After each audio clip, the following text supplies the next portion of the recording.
ఎవరైతే సాటి కలుగుతారో వారు తల్లిదండ్రులు ధిక్కరించిన వారు అటువంటి వారు మహాపాపాలని మొహమ్మద్ ప్రవక్త సల్లల్లాహు అలైహి వసల్లం చెప్పారు. చాలా మన ముస్లింకి ఒక విరుద్ధ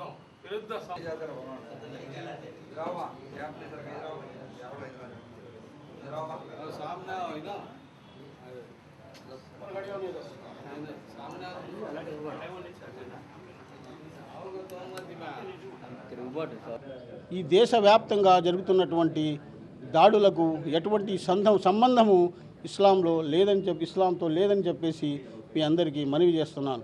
మరి ఇప్పుడు మొన్న అయినటువంటి ప్యారిస్లో, మరి ఫ్రాన్స్లో, అమెరికాలో జరిగినటువంటి ఈ మరణ హోమాలు, మరణకాండలను, నరహత్యలు వీటితో ఎటువంటి సంబంధం ఇస్లాంకి లేదని చెప్పేసి నేను మనవి చేస్తున్నాను.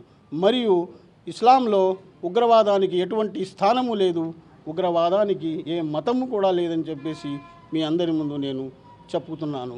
మరియు ప్రవక్త సల్లల్లాహు అలైహి వసల్లం వారు ఇస్లాంలో ఈ విధంగా మాకు బోధించారు, అనుచరులకి బోధించారు. అదే బోధన కూడా మాకు అని ఇస్లాం ప్రవక్త ముహమ్మద్ సల్లల్లాహు అలైహి వసల్లం వారు తన అనుచరులతో ఒకసారి చెప్పారు. ఒక పిల్లి ప్రాణాలు పోతుంటే కొద్దిగా నీళ్లు వేస్తే ఆ పిల్లి ప్రాణాలు కాపాడారు, అతను స్వర్గానికి వెళ్ళారు. మరి అలాగే ఒక పిల్లిని చంపిన వారు నరకానికి వెళ్ళారు. ఆకలితో గదిలో కట్టేసి ఆహారం ఇవ్వకుండా అలా చంపేశారు. దానికి మూలంగా ఆయన నరకానికి వెళ్ళారు. అంటే పిల్లికి కాపాడిన వారికి కూడాను స్వర్గమే, పిల్లికి చంపిన వారికి కూడా నరకమే అని చెప్పేసి ప్రవక్త ముహమ్మద్ సల్లల్లాహు అలైహి వసల్లం వారు ఇస్లాం పద్ధతిలో మాకు బోధించారు. నమస్కారం. నిన్న ఈ నెల 13న జరిగిన, అలాగే నిన్న 20వ తారీఖుకి జరిగిన దాని మీద జమాతే ఆల్ హదీస్ ప్రెసిడెంట్ గారు అయిన హన్నాన్ గారు మాట్లాడటం జరిగింది, ఖండించడం జరిగింది.